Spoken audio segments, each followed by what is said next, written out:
네, 안녕하세요. 반갑습니다. 네, 안녕하세요. 일단은 우리 한번 좀 느낌 있는 글이 하나 있어서 같이 한번 읽고 시작할게요. 목적을 알고 가는 삶. 인생은 장애물 경기라고 합니다. 그러나 목적을 알고 가는 사람에게는 장애물의 의미는 달라질 것입니다. 자, 돈이 없어서 3일을 굶은 사람은 자신의 비참한 현실에 세상이 미워질 겁니다. 그리고 3일을 굶으면 담 뛰어넘지 않을 사람이 없다고 얘기를 합니다. 맞나요? 자, 반면에 스스로 단식원에 들어가서 3일을 굶었다고 생각해보면 어떻게? 자신의 굶주림에 통곡하거나 슬퍼하지 않을 것이다. 자, 이유는 무엇이 다를까요? 스스로 택한 단식과 가난으로 인한 굶주림에는 목적이 있는 것과 없는 것의 차이가 있다. 비록 장애가 있더라도 목적을 알고 가는 삶, 그것이 바로 아름다운 사람이 선택하는 삶입니다. 맞나요? 자, 목적이 없으면요 주위에 사람이 없어요. 그래서 여러분들이 목표를 좀 갖고 가자. 자, 이제 오늘 대점 교육에 대해서는 조금 정리할 것들을 좀 정리할 텐데, 기존에 여러분들이 특판 교육하고 좀 달라요. 특판 교육은 목적이 분명합니다. 전사분들에게 뭐다? 무기와 갑옷을 주겠다가 이제 특판 교육의 핵심이고, 대전 교육은 뭘까요? 대전 교육은 수성전을 펼칠 수 있는 고도의 전략을 짜준다. 자, 지금까지 이 특판 조직은 뭐다? 원정부대, 정확하게 하면 광개토 대왕의 북진 정책, 징기스칸의 세계 정복 정책 이런 거라고 보면 되고, 대전은 뭐다? 수성적 살림 작전. 그러니까 무슨 말이야? 내 지역을 사수한다. 절대 뺏기지 않고 내 지역을 사수하는 사수 정책. 약간은 뭐다? 공격이 아니고 수비 전략이에요. 그러면 나에게 맞다 맞다? 자, 수비가 맞다, 공격이 맞다? 최선의 공격, 최선의 수비는 최대의 공격인데, 그죠?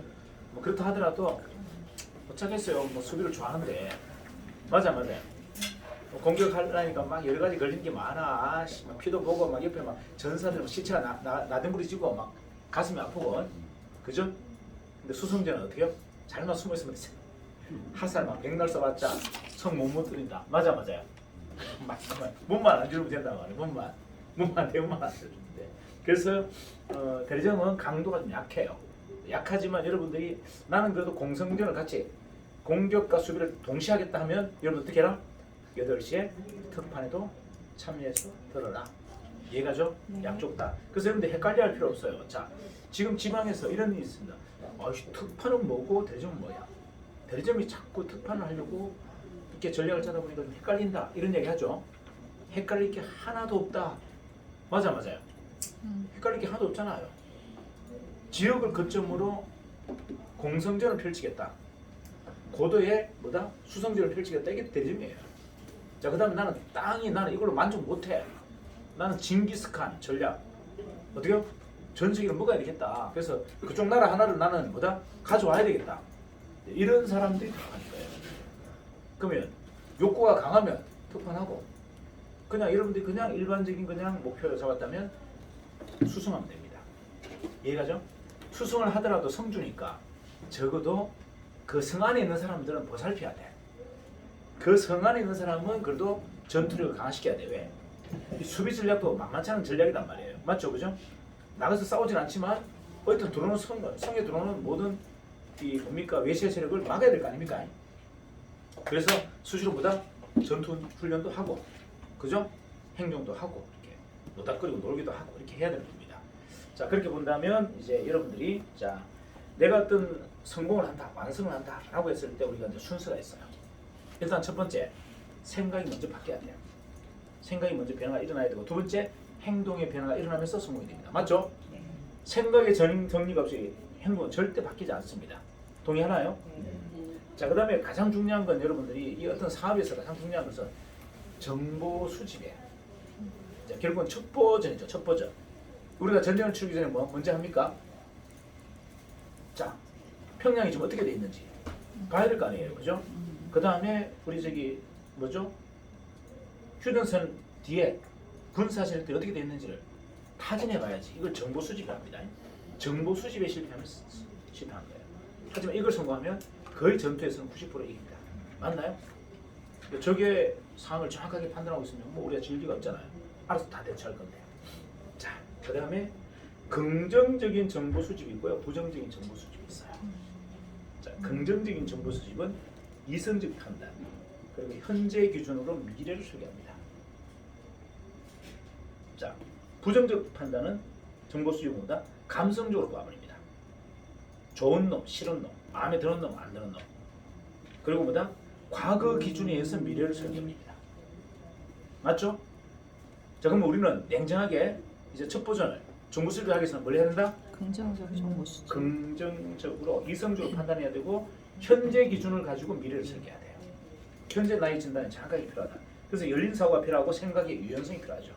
하지만 감성적 판단이나 과거 기준으로 설계한다면 고정관념, 뭐 선입견, 피어식 뭐 이런 것들이 되겠죠. 에너지원이 여러분들 가장 낮은 영역의 에너지를 쓴다는 거예요. 자, 지금 방금 이야기했던 열린 사고, 생각의 유연성 이건 뭐다? 가장 높은 영역의 에너지를 쓰는 거고. 자, 정보 수집에도 에너지가 중요하다. 어떤 에너지를 쓸 거냐? 현재를 기점으로 놓을 거냐? 과거를 기점으로 놓을 거냐? 이해가시죠? 이런 것들을 좀 판단하시라. 자, 성공을 여러분들 갈망하는 이유가 뭘까요? 왜 성공을 갈망하죠? 아까 그러더라고. 돈에 미쳤냐? 돈의 목적이냐? 성공은 돈이 아니죠. 성공의 목적은 뭐다? 자, 박경범 사장. 성공의 목적은 뭐다? 답이 나왔어요. 성공의 목적은요, 자유입니다. 자유. 어떠한 속박으로부터도 자유고 싶다. 경제적으로. 맞습니까? 네. 그 다음에 누구로부터의 간섭도, 심지어 배우자의 간섭도 난 자유고 싶다. 맞아. 이거잖아요. 맞죠? 네. 자유. 여러분, 성공은 결국은 돈이 아니고 자유예요. 내 삶을 내가 주체가 되고 내가 원하는 대로 다 모든 걸 이루겠다. 그게 가장 중요한 건 뭐다? 돈이 아니라 자유입니다. 자유의 갈망입니다. 첫 번째 물질적인 자유, 두 번째 정신적 자유, 세 번째 함께하는 자유가 중요해요. 자, 경제적인 풍요 중요하죠. 정신적인 자유는 뭡니까? 시공간적인 자유를 우리가 정신적 자유라 그러죠. 시간적, 공간적 자유. 함께하는 자유가 뭘까요? 공동의 유익, 문화의 공유. 이걸 우리는 함께하는 자유라고 합니다. 지금 우리는 이거를 추구해 본 적이 있다 없다? 별로 없다. 맞나요? 별로 없기 때문에 삶이 약간 고달팠던 거예요. 함께하는 자유가 뭔지 몰랐어. 배운 적도 없고 누군가 나에게 보여준 적도 없어. 자, 그럼 정의는 지금 뭘 원하고 있죠? 함께하는 자유를 지금 추구하고 있단 말이에요. 그래서 여러분들이 지금 뭔가가 에너지가 다른 거예요. 자, 거기에는 핵심은 뭐다? 공동의 유익. 그리고 뭐다? 문화의 장. 문화. 돈이 오가고 이런 게 아니고 문화가 하나로 탁 뭉쳐지면서 어떻게요? 판을 바꾸겠다. 이런 거죠. 자, 정보 전달. 이제 여러분들이 하셔야 될 정보 수집을 했고 성공이라는 어떤 목적을 잡았다면 이제 해야 될 겁니다. 정보 전달이에요. 뭘 전달할까요? 기교, 지식, 능력. 자, 기교, 지식, 능력은 결음입니다. 그런데 정성, 진실, 신념 같은 것들은 뭐다? 성실이에요. 자, 정보 전달은 상대에게 감동을 주는 행위고 가치를 부여하는 행위예요. 그래서 절대 결음 안 되고 뭐 해야 된다? 성실해야 돼요.